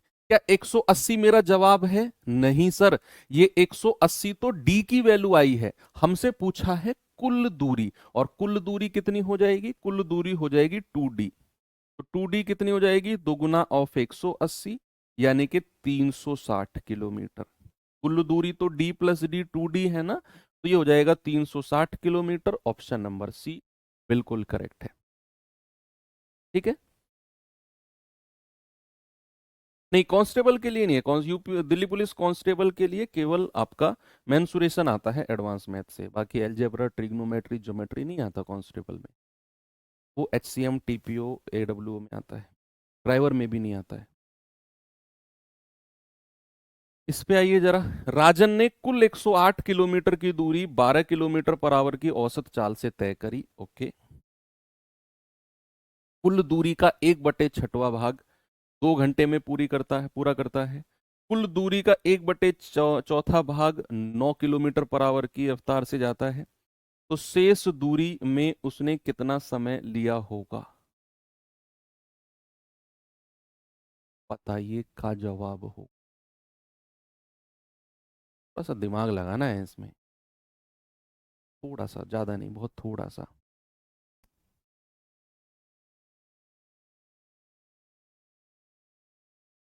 क्या मैं ये कह सकता हूं कि कुल दूरी अगर 108 किलोमीटर है और एवरेज स्पीड उसकी 12 किलोमीटर पर आवर है, तो क्या मैं यहां से कुल समय निकाल सकता हूं कि उसको पूरी यात्रा में कुल कितना समय लगा होगा? क्यों? क्योंकि सर औसत चाल बराबर होता है कुल दूरी। बट अब हमें औसत चाल भी दे रखी है और कुल दूरी भी दे रखी है, तो क्या मैं यहां से कह सकता हूं एवरेज स्पीड होता है कुल दूरी total distance upon total time? और एवरेज स्पीड तो हमें 12 दे रखी है, टोटल डिस्टेंस कितनी है 108, 108, और कुल समय हमें निकालना है। तो कुल समय कितना हो जाएगा मेरे भाई? 108/12। तो क्या मैं कह सकता हूं कि टोटल उसको 9 घंटे लगे होंगे? पूरी यात्रा में क्या उसको 9 घंटे लगे होंगे? इतना निकालने में किसी को कोई समस्या है? भाई कुल दूरी दी हुई है, एवरेज स्पीड दी हुई है, कुल 9 घंटे लगे हैं। अब इन 9 घंटे को उसने कैसे कैसे डिस्ट्रीब्यूट किया? उसने कहा कि भैया 1/6 भाग तो 2 घंटे में पूरा किया। अब 1/6 भाग कितना है हमें निकालने की जरूरत नहीं है, हमें तो लास्ट में उसने समय पूछा है, शेष दूरी का समय, और समय टोटल 9 घंटे है, तो 9 घंटे को ही डिस्ट्रीब्यूट करना है। तो 1/6 भाग तो उसने 2 घंटे में तय कर लिया, तो 9 में से 2 घंटे तो यहां चले गए। 9 घंटे में हिसाब रखना है हमें, कितना दूरी कहाँ ट्रेवल की हमें मतलब नहीं है। इन 9 घंटे का हिसाब कर दो बस, कि भैया 1/6 भाग 2 घंटे, तो 9 घंटे में से 2 घंटे तो यहां चले गए। अब कह रहा है 1/4 भाग 9 किलोमीटर पर आवर की चाल से, यहां हमें निकालना पड़ेगा। यहां हमें निकालना पड़ेगा कि कुल दूरी का 1/4 भाग कितना है, उसे फिर हम 9 से डिवाइड करके समय निकालेंगे, क्योंकि हमें तो ओवरऑल समय का हिसाब करना है। तो 1/4 भाग कितना है, 1/4 भाग कुल दूरी कितनी है 108, तो ये आ गया 27 किलोमीटर। 27 किलोमीटर की दूरी है, और स्पीड कितनी है, स्पीड कितनी दे रखी है 9 किलोमीटर पर आवर। तो यहां समय कितना लगेगा, समय आता है डिस्टेंस अपॉन स्पीड, यानी कि 27/9, तो 3 घंटे यहां पर लगे हैं, 3 घंटे यहां पर लगे, हमें टोटल समय का हिसाब रखना है। तो भाई साहब 9 घंटे में से 2 घंटे यहां पर हो गए, 3 घंटे यहां पर हो गए, तो शेष कितना समय बचा, वही आपका जवाब होगा। पूछा है ना शेष दूरी का समय कितना है, तो वो हो जाएगा 9 - 3 और 2 5। तो सर शेष दूरी का समय होगा 4 घंटे, और यही आपका जवाब है ऑप्शन नंबर डी। यही तो हिसाब रखना था हमें भाई। 2 घंटे, 1/6 भाग कितना होता है हमें जरूरत नहीं है, समय दे रखा है 2 घंटे, 2 घंटे ये ले लिया हमने। 1/4 भाग 9 किलोमीटर पर आवर, यहां हमें समय निकालना पड़ेगा। उसके लिए हमें 1/4 भाग निकालना पड़ेगा कुल दूरी 108 का, 27 किलोमीटर। चाल 9 किलोमीटर पर आवर दे रखी है, तो समय होता है दूरी बटे चाल, यानी कि 9 × 27, 3 घंटे यहां। तो बची हुई दूरी का समय कितना हो गया, 3 और 2 5, 9 में से 5 घटा दो सर, 4 घंटे होता है। होता है कि नहीं, बिल्कुल होता है। तो यहां पर एक और सवाल है जो आपको सेल्फ करना है, सेम क्वेश्चन है, सेम क्वेश्चन है, तो ये आपको सेल्फ करना है। पर देख लेते हैं क्या सेम है कि नहीं। 12 घंटे में 150 किलोमीटर जाता है, समय आ जाएगा। कह रहा है इस दूरी का 2/3 भाग, 150 किलोमीटर का 2/3 भाग 5/8 समय में जाता है, तो जो समय यहां निकालोगे उसका 5/8 निकालोगे। शेष दूरी को शेष समय में तय करने के लिए उसकी चाल क्या होनी चाहिए, तो उससे भी सिंपल है ये तो, ये तो उससे भी सिंपल है। देखो इसमें आपको कुछ ज्यादा प्रॉब्लम होनी नहीं चाहिए। कैसे, हमें शेष का निकालना है। देखो उसकी दूरी कितनी है 150 किलोमीटर की, मैं करा ही देता हूं आप। उसका समय कितना है 12 घंटे, ठीक है। अब कह रहा है कि 2/3 भाग 5/8 समय में तय किया, हमें इससे मतलब ही नहीं है। हमें मतलब है जो हमसे पूछा है उससे। हमसे कह रहा है शेष दूरी को शेष समय में तय करने के लिए चाल क्या होनी चाहिए, तो हमें शेष दूरी पता करनी है। बच्चे अगर वो 2/3 दूरी तय कर चुका है, आप लोग मुझे जवाब बताओगे भाई साहब, ये ब्लैक जर्सी आपसे कह रहा हूं मैं, अगर वो 2/3 की दूरी तय कर चुका है, तो कितनी दूरी उसकी बची हुई है अभी। तो शेष दूरी मैं आपसे कह रहा हूं ब्लैक जर्सी, आप दिख रहे हो मुझे, कभी सोच रहे हो देख नहीं पा रहे सर। अगर वो दो दूरी का 2/3 भाग तय कर चुका है, बच्चा हमें पता करना है शेष दूरी कितनी बचेगी। आप कहोगे सर 2/3 का मतलब होता है 2/3, यानी कि 3 में से 2 दूरी वो तय कर चुका है, तो सर शेष दूरी बची है 1/3। 3 में से 2 घटा दो, और 1/3 किसका 150 का, तो शेष दूरी बची है सर 50 किलोमीटर की।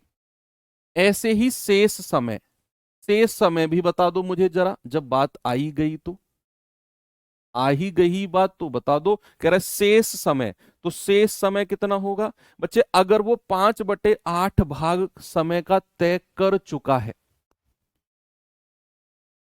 अगर वो 5/8 भाग तय कर चुका है, तो कितना भाग अभी तय करना है उसको।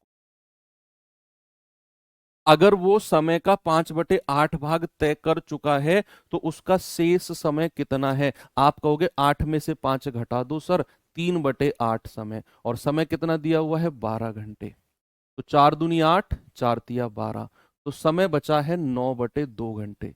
बस स्पीड ही तो बतानी है उसकी भाई, चाल ही तो पूछी, उसकी चाल होता है शेष दूरी बटे शेष समय। 50/9 और ये बटे 2 ऊपर चला जाएगा, यानी कि 100/9, और ये आता है 11.11 किलोमीटर पर आवर। क्या जवाब हो जाएगा? ऑप्शन नंबर ए हमारा सही है। वैसा आपको शेष दूरी और शेष समय ही तो निकालना था, बाकी तो अपने आप ही आ जाएगा जवाब। ठीक है, तो ये टाइप यहां पर होता है खत्म। अब हम चलते हैं अपने अगले टाइप पे, और इस टाइप में हम पढ़ेंगे बच्चे रिलेटिव स्पीड। एवरेज स्पीड में जितने भी चीजें बन सकती थी, जो भी वेरिएशंस बन सकती थी, वो सारी मैंने आपको करा दी। अब इस चैप्टर की अगर मैं कहूंगा बैकबोन, बैकबोन यानी कि रीढ़ की हड्डी, और वो है आपका रिलेटिव स्पीड, सापेक्ष गति। क्योंकि इससे आपके चोर पुलिस वाले सवाल होंगे, इससे आपके ट्रेन वाले क्वेश्चन होंगे। ट्रेन कितना बड़ा चैप्टर है, पूरा का पूरा सापेक्ष गति पे हो जाएगा। और इससे आपके जो रेस वाले क्वेश्चन हैं, रेस दौड़ भाग वाले सवाल हैं, वो हो जाएंगे। ठीक है, तो अब हम शुरू करते हैं अपना सापेक्ष गति यानी कि रिलेटिव स्पीड। सापेक्ष गति तो इंग्लिश में कहते हैं relative speed. Relative, short form में इसको आरएस बोलते हैं। एवरेज स्पीड को एएस बोला था, रिलेटिव स्पीड को बोलेंगे आरएस। क्या होता है रिलेटिव स्पीड? रिलेटिव स्पीड क्या हम एक ही वाहन से पता कर सकते हैं? भाई मान लो मैं अपनी बाइक चला रहा हूं खाली रोड पे, और मैंने चला दी 100 किलोमीटर पर आवर की स्पीड से बाइक। मैं कहूंगा बताओ मेरी रिलेटिव स्पीड क्या है? कोई सर क्या बात कर रहे हो? अकेले व्यक्ति की रिलेटिव स्पीड थोड़ी निकलती है। अकेले व्यक्ति की रिलेटिव स्पीड, रिलेटिव का मतलब ही क्या है? रिलेटिव का मतलब है संबंधी, वही सगे संबंधी जो आपको परेशान करते हैं, आपके सिलेक्शन की चिंता उन्हें ज्यादा है, आपके सगे संबंधी, वही रिलेटिव। वही रिलेटिव जो हंस के आपसे पूछते हैं कि भाई कुछ करेगा भी या नहीं, ऐसे ही घूमता रहेगा, वो रिलेटिव। वो रिलेटिव जो आपके सिलेक्शन से पहले आपसे 1000 बार पूछेंगे आपके सिलेक्शन हुआ कि नहीं, लेकिन एक बार आपका सिलेक्शन हो गया ना, वो आपसे पूछने भी नहीं आएंगे। उनको पता चल जाएगा इसका सिलेक्शन हो गया, लेकिन आपको बधाई नहीं देंगे वो। फिर आपको मिलेंगे फिर आपसे ये पूछेंगे भी नहीं कि भाई सिलेक्शन हो गया, कहाँ ड्यूटी चल रही है, कहाँ जॉब चल रही है, उन्हें मतलब नहीं है। उन्हें तो बस पिन मारने से मतलब है, जब तक आपका सिलेक्शन नहीं होता। वही रिलेटिव, यानी कि आप तो हो, आपके साथ कोई एक और ऐसा जो आपको हमेशा, अब आप इसे पॉजिटिव में ले लो कि गाइड करता रहे, या नेगेटिव में ले लो कि पॉइंट मारता रहे। तो कभी भी रिलेटिव की बात आए, चाहे स्पीड की बात करे, तो कम से कम 2 लोग होने चाहिए, तभी वो रिलेटिव वाली फील आती है। तो रिलेटिव का मतलब है कि अगर आप रिलेटिव स्पीड निकालने जा रहे हो, तो 2 लोग होने चाहिए। क्या होने चाहिए? 2 लोग होने चाहिए। जैसे अब वो दो, आपकी जो गाड़ियां हैं वो रिलेटिव स्पीड कब कब काउंट होती हैं? जब वो समान दिशा में दौड़े या फिर अपोजिट डायरेक्शन में दौड़े। 2 केस बनते हैं। एक केस बनता है बच्चा सेम डायरेक्शन, जिसको मैं नाम देता हूं समान दिशा, कि जब 2 गाड़ी, रेलगाड़ी जो भी है, वो सेम डायरेक्शन में दौड़े। इंग्लिश वाले बच्चे सेम डायरेक्शन लिखेंगे। और एक होता है केस विपरीत दिशा, इंग्लिश वाले बच्चे लिखेंगे अपोजिट डायरेक्शन। अपोजिट डायरेक्शन या फिर विपरीत दिशा। तो 2 केस बनते हैं बच्चे, सेम डायरेक्शन और अपोजिट डायरेक्शन। तो जब सेम डायरेक्शन की बात होगी, तो आप देखो जरा, एक गाड़ी है ये, एक गाड़ी इधर चल रही है, मान लो ए की रफ्तार से, और दूसरी गाड़ी भी इधर चल रही है बी की रफ्तार से। जहां पर मैंने बोला जहां या where A greater than B है, यानी कि ये वाली रफ्तार दूसरे वाली से ज्यादा है, तो आपसे मैं पूछूंगा रिलेटिव स्पीड बताओ क्या होगी। बच्चे आपने एक चीज देखी होगी कि आप मान लो कोई गाड़ी चला रहे हो, या अपनी बाइक चला रहे हो, या फिर किसी बस में बैठे हो, और आपकी बस को ओवरटेक करती हुई कोई गाड़ी निकली, तो आपको ऐसा लगेगा कि यार वो गाड़ी जब मैं देख रहा हूं ना, तो बहुत धीरे धीरे चल रही है। जिस बस में आप बैठे हो उसकी रफ्तार आपको नहीं पता, ना आप उसकी रफ्तार को फील कर सकते हो। लेकिन अगर कोई गाड़ी आपके बगल से निकली है तो वो गाड़ी की रफ्तार आपको फील होगी, आपको ऐसा लगेगा कि यार ये बहुत धीरे धीरे चल रही है गाड़ी, और तब भी हमसे आगे निकल गई। तो एक्चुअल में जो आपको फील होती है ना रफ्तार, वो उस गाड़ी की रफ्तार नहीं है। जो आपके दिमाग में आता है ना कि यार ये तो बहुत धीमे चल रही है गाड़ी और फिर भी हमसे आगे निकल गई, ये ट्रेन में बड़ी फीलिंग आती है। आप ट्रेन में बैठे हो, बहुत स्पीड से ट्रेन दौड़ रही है, दूसरी ट्रेन बराबर वाली पटरी से आई, तो ऐसे लगेगा कि बहुत धीरे धीरे। कई बार मैंने मतलब ऐसे वीडियो वगैरह देखी है फीड में कि लोग एक ट्रेन से दूसरी ट्रेन में दाग भी मतलब कूद गए, और कूद के मतलब उनको कुछ हुआ ही नहीं, क्योंकि भैया वो उनकी रिलेटिव स्पीड एक टाइम पे आके बराबर हो गई। ये फिजिक्स का कॉन्सेप्ट है, उसमें हम नहीं घुसेंगे। तो लेकिन आप ये सोचो कि एक टाइम पे ऐसा आएगा, आपको लगेगा यार ये तो मतलब बराबर स्पीड पे आ गई ट्रेन, और फिर वो धीरे धीरे आगे निकल गई। क्यों? क्योंकि आपको उसकी स्पीड फील नहीं होती, आपको उसकी रिलेटिव स्पीड फील होती है। और रिलेटिव मतलब उसकी रफ्तार में से आपकी रफ्तार माइनस कर दो, तो वो होता है रिलेटिव स्पीड। मान लो आप चल रहे हो 100 किलोमीटर पर आवर की रफ्तार से, एक ट्रेन आई है 105 किलोमीटर पर आवर की रफ्तार से, तो जरूरी सी बात है भैया 105 वाली आपको आगे सरपास कर जाएगी, आपको ओवरटेक कर जाएगी 105 वाली। तो आपको जो फील होगी वो 105 किलोमीटर पर आवर की स्पीड नहीं दिखेगी, आपको फील होगी केवल और केवल 105 में से अपनी स्पीड घटा दो, केवल 5 किलोमीटर पर आवर की स्पीड ही आपको होगी। 5 किलोमीटर कितना होता है? बहुत थोड़ी सी। इसीलिए आपको लगेगा कि वो ट्रेन बहुत धीमे चल रही है, क्योंकि आपको जो फील होता है वो रिलेटिव स्पीड फील होता है। इसीलिए हम ज्यादा वाली स्पीड में से कम वाली को माइनस करते हैं जब दो ट्रेन एक डायरेक्शन में दौड़ रही हो।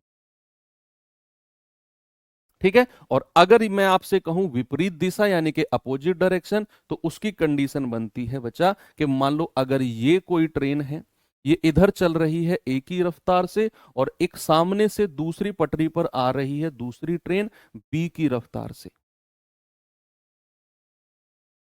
तो यहां पर आपने फील किया होगा कि जब आप चल रहे हो मान लो 80 की रफ्तार से, उसी रोड पे मान लो एक आई 100 की रफ्तार से बाइक निकली, तो आपको ऐसे पलक झपकोगे एकदम गायब हो जाएगी वो। आप कहोगे देख ले, मरने के ढंग है, कितनी तेज भाग रहा है। अपनी स्पीड नहीं देखोगे, अपनी चाहे 100 की स्पीड हो, दूसरे पे कमेंट पास कर दोगे देख ले मरने के ढंग है, दिखा भी नहीं कितनी स्पीड से निकला। अरे भैया जब वो आपकी स्पीड से निकला ना, तो आपको उसकी स्पीड फील नहीं, आपको अपनी और उसकी दोनों की स्पीड मिलाकर फील हुई है। आपकी जो पल के झपकते ही आप नहीं देख पाए ना उसकी रफ्तार को, वो रफ्तार उस अकेले की नहीं थी, वो आपकी और उसकी दोनों की मिलाकर थी। तो आगे से कभी अगर सामने से आने वाला व्यक्ति तेज निकले ना, तो एक बार अपनी स्पीड भी देख लेना अपनी कितनी चल रही है तुम्हारी। ठीक है। तो आपको अगर यहाँ एवरेज स्पीड, सॉरी एवरेज कह रहा हूँ, रिलेटिव स्पीड देखना है, तो अपोजिट डायरेक्शन में हमेशा रिलेटिव स्पीड ऐड होती है। अपोजिट डायरेक्शन में डिपेंड नहीं करता कौन तेज है कौन धीमा है, इवेंचुअली वो दोनों जुड़ने ही है। इसमें डिपेंड करता है, तेज वाले में से धीमे वाले को माइनस करते हैं, इसमें डिपेंड नहीं करता है। तो सेम डायरेक्शन में रिलेटिव स्पीड माइनस होती है और अपोजिट डायरेक्शन में प्लस होती है, ये बात ध्यान रखना। ठीक है। तो ये बड़ा प्यारा सा कॉन्सेप्ट है। बाकी तो दूरी बराबर चाल गुणा समय, डीएसटी के रूल पे ही पूरा का पूरा कॉन्सेप्ट निपटा देंगे हम। डीएसटी का रूल, डीएसटी याद रखना, बाकी और कोई रूल याद रहे ना रहे, डीएसटी वर्ड नाम याद रखना। डीएसटी डीएसटी उसी पे ही हम ये, जब चाल के केस में थोड़ा फर्क आएगा, बाकी दूरी और समय में कोई डिफरेंस नहीं आता है। तो चलिए सवाल देखते हैं जरा क्या है और किस तरीके के क्वेश्चन हैं। पहला सवाल आपके सामने ये रहा बच्चे, देखिए जरा। कह रहा है दो व्यक्ति एक ही स्थान से समान दिशा में क्रमशः 5 किलोमीटर पर आवर और 5.5 किलोमीटर पर आवर की गति से यात्रा शुरू करते हैं। देखो जब भी आप रिलेटिव स्पीड के क्वेश्चन कर रहे हो ना बच्चे, तो आपको ध्यान रखना है कि वो दो रेलगाड़ी एक ही दिशा में चल रही हैं या फिर अपोजिट डायरेक्शन में चल रही हैं। आपको डायरेक्शन बहुत इंपॉर्टेंट है सवाल में देखना। तो उसने कहा समान दिशा में क्रमशः 5 किलोमीटर पर आवर और 5.5 की रफ्तार से चल रही हैं। सेम डायरेक्शन है। कह रहा एक दूसरे से 8.5 किलोमीटर दूर होने में उनको कितना समय लगेगा। दूरी आपको दे रखी है, समान दिशा दे रखी है, अलग अलग रफ्तार दे रखी है। डीएसटी का रूल लगा दो। डीएसटी का रूल लगा दो। तो डीएसटी का रूल जब आप लगाओगे तो दूरी कितनी है जो उन दोनों के बीच होनी है, 8.5 किलोमीटर।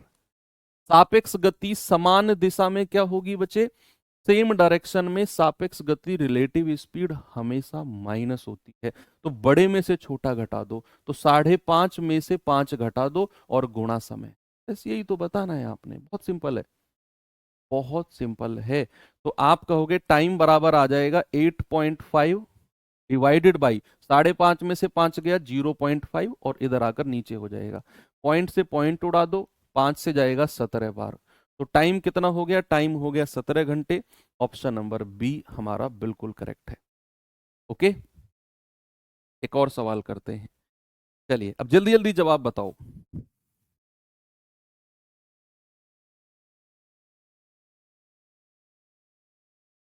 नहीं, ये तो कल का क्वेश्चन है, ये इस सापेक्ष गति का सवाल नहीं है। ये सापेक्ष गति का क्वेश्चन नहीं है, इसे खुद से करना। भाई सापेक्ष गति का थोड़ी है ये तो वो है कि दूरी समान है तो जो रेशियो चाल का होगा उसका अपोजिट रेशियो समय का हो जाएगा। सापेक्ष गति का होता तो वो कहता कि भैया दोनों एक दिशा में दौड़ रही हैं, विपरीत दिशा में दौड़ रही हैं, कितनी देर में एक दूसरे को पार करेंगी या कितनी देर में उनके बीच गैप इतना होगा, कब मिलेंगी। ये वाली बातें सापेक्ष गति में होती हैं। ये तो सिंपल कह रहा है भैया, एक स्थान से 38 और 40 की रफ्तार से चली, पहला व्यक्ति गंतव्य तक जाने में दूसरे से 30 मिनट ज्यादा लेता है, तो उनके द्वारा चली गई दूरी कितनी है। तो दूरी गंतव्य तक जाने में बराबर है, पहला और दूसरा अगर एक स्थान से चले तो गंतव्य तक सेम डिस्टेंस को ट्रेवल करेंगे। तो जो रेशियो इनकी चाल का होगा अपोजिट रेशियो समय का कर दो। ये गलत आ गया सवाल, यहाँ पे नहीं आना था, ये कर लेना खुद आप। ठीक है, तो वहां से समय निकाल के और किसी एक की चाल से मल्टीप्लाई कर देना उसके समय को, दूरी मिल जाएगी आप। कल बहुत सारे सवाल किए थे ऐसे हम, पता नहीं क्यों आगे आना नहीं था। ये सवाल है देखो, जैसे रिलेटिव स्पीड का, इसे करिए।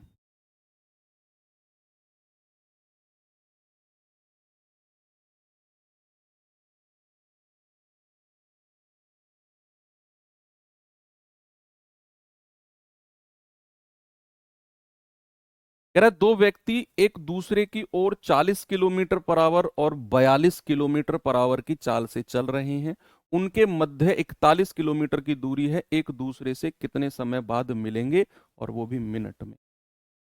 सबसे पहले क्या देखना है, सबसे पहले देखना है डायरेक्शन क्या है, अपोजिट डायरेक्शन है या सेम डायरेक्शन है। तो आपने देखा कि सर एक दूसरे की ओर, मतलब की डायरेक्शन है अपोजिट, और अपोजिट डायरेक्शन में कह रहा है उनके बीच 41 किलोमीटर की दूरी है भाई साहब, 41 किलोमीटर। और एक चला है इधर 40 की रफ्तार से और एक चला है इधर 41 ये सॉरी 42 की रफ्तार से। तो आपसे कह रहा है बताओ एक दूसरे से कितने समय बाद मिलेंगे, और वो भी मिनट में। तो आपको पता है अपोजिट डायरेक्शन में डीएसटी का रूल लगाओगे तो सापेक्ष गति जुड़ेगी। दूरी कितनी है 41, सापेक्ष गति जुड़ेगी 40 प्लस 42 मल्टीप्लाई बाई टी। तो टी कितना आ जाएगा 41/40 और 42 82 होता है, यानी कि 1/2 घंटे, 1/2 आवर। और उसने मिनट में पूछा है तो 30 मिनट। भाई आधे घंटे को क्या कहते हैं, 30 मिनट ही तो कहते हैं, 60 से मल्टीप्लाई कर दो, 30 मिनट्स। ओके, एक और सवाल करें, ये सवाल करिए जरा।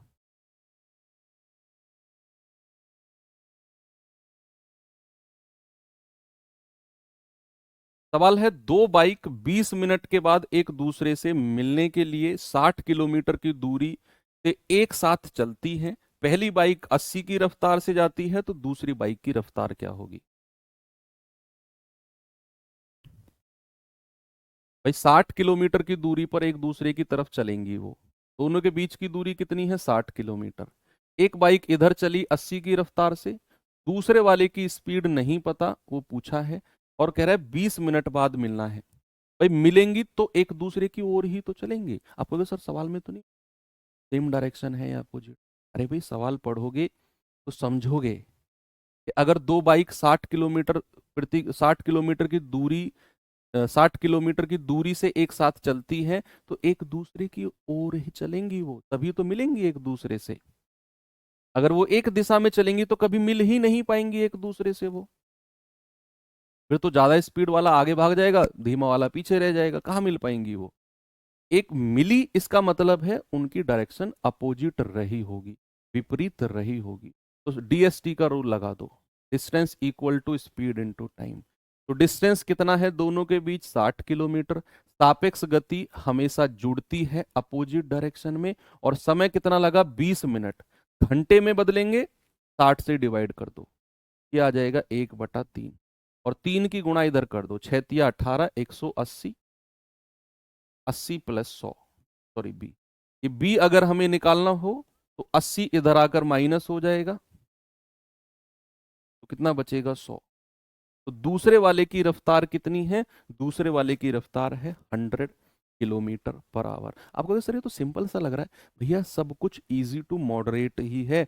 कुछ सवाल आएंगे जो आपको थोड़ा सा लगेंगे कि हाँ यार इनमें दम है, नहीं तो फिर इजी टू मॉडरेट चलेगा।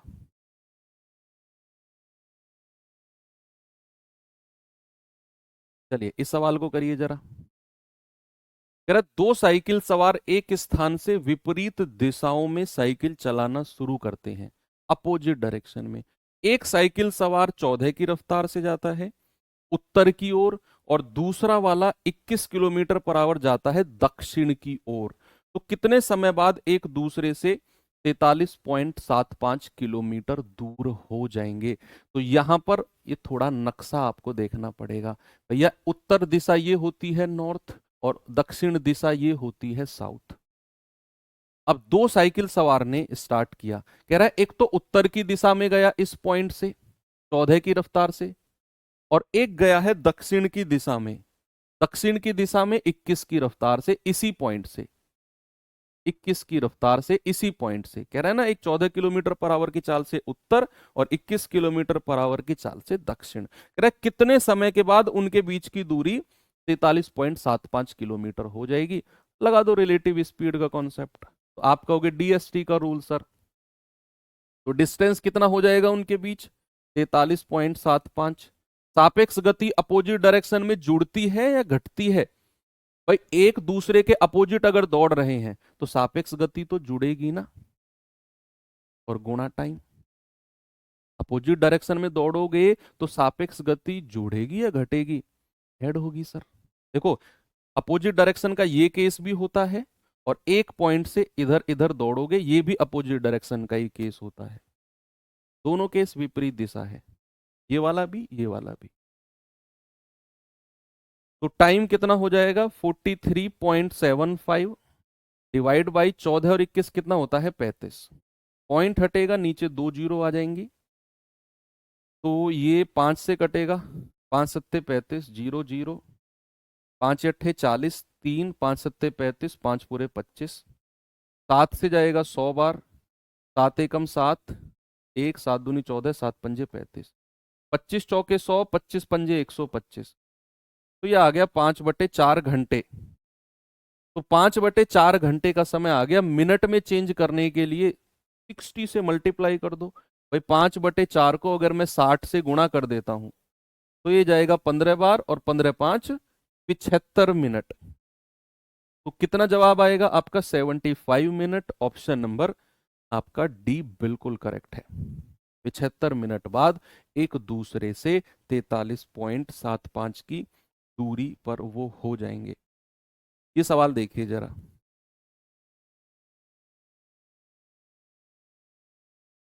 करिए इसे। जरा, एक कुत्ते ने एक बिल्ली को 280 मीटर की दूरी पर देखा। कुत्ते ने बिल्ली को 280 मीटर की दूरी पर देखा, और बिल्ली एक बार में 10 km/h की स्पीड से दौड़ी, और कुत्ता भी 24 की रफ्तार से उसके पीछे दौड़ा। तो कह रहा है कुत्ता बिल्ली को पकड़ने में कितना समय लेगा? भला, वेरी वेरी वेरी सिंपल। कि भैया कुत्ता अगर बिल्ली को पकड़ेगा, मान लो यहां बिल्ली है, ये ड्राइंग अच्छी है मेरी, ये कुत्ता है, ठीक है। तो कुत्ता दौड़ा 24 की रफ्तार से, बिल्ली दौड़ी 10 की रफ्तार से, दोनों के बीच की दूरी 280 मीटर है। तो कह रहा है बताओ कितने समय बाद वो कुत्ता उस बिल्ली को पकड़ लेगा। डीएसटी का रूल लगाओ, हर सवाल में डीएसटी उड़ा देगा सवालों को। तो बस ध्यान रखना है कि अगर आपने दूरी को मीटर में लिया है तो भाई साहब चाल को भी मीटर पर सेकंड यानी कि छोटी यूनिट में ही रखना है।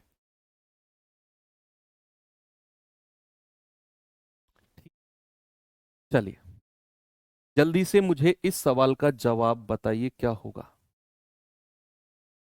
जल्दी से क्या जवाब होगा बच्चे।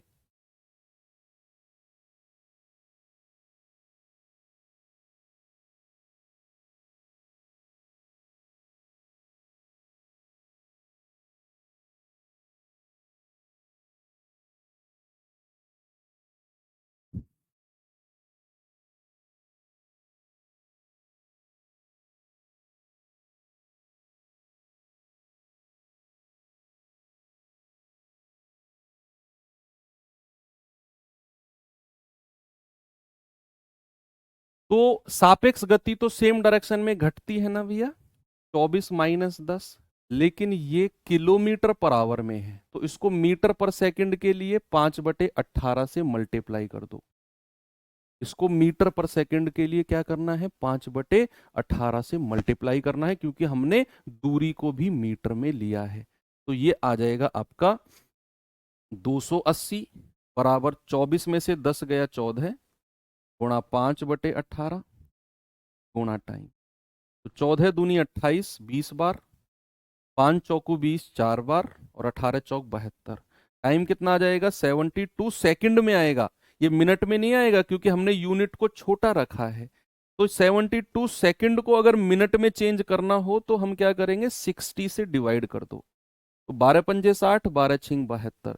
तो 6/5 कितना होता है भैया, 1.2 मिनट। कितना जवाब होगा बच्चे, 1.2 मिनट बिल्कुल सही है। ठीक है, वेरी गुड। चलो छोड़ देता हूँ, अब हो गया ना टाइम। एक क्वेश्चन होमवर्क देता हूँ और वो अच्छा क्वेश्चन होगा पर होमवर्क वाला, दिमाग लगाना पड़ेगा आपको। कल हम चोर पुलिस वाले क्वेश्चन से शुरू करेंगे। ठीक है, ये HW है, हालांकि यहीं से शुरू करेंगे इसी क्वेश्चन से, और इसके बाद फिर हम चोर पुलिस वाला कॉन्सेप्ट, और चोर पुलिस के बाद में फिर ट्रेन का कुछ क्वेश्चंस भी कल हम कर लेंगे। तो चलिए देखते हैं फिर भी कितना पार्ट होता है। मिलते हैं बाकी कल के सेशन में। Have a nice day. जय हिंद।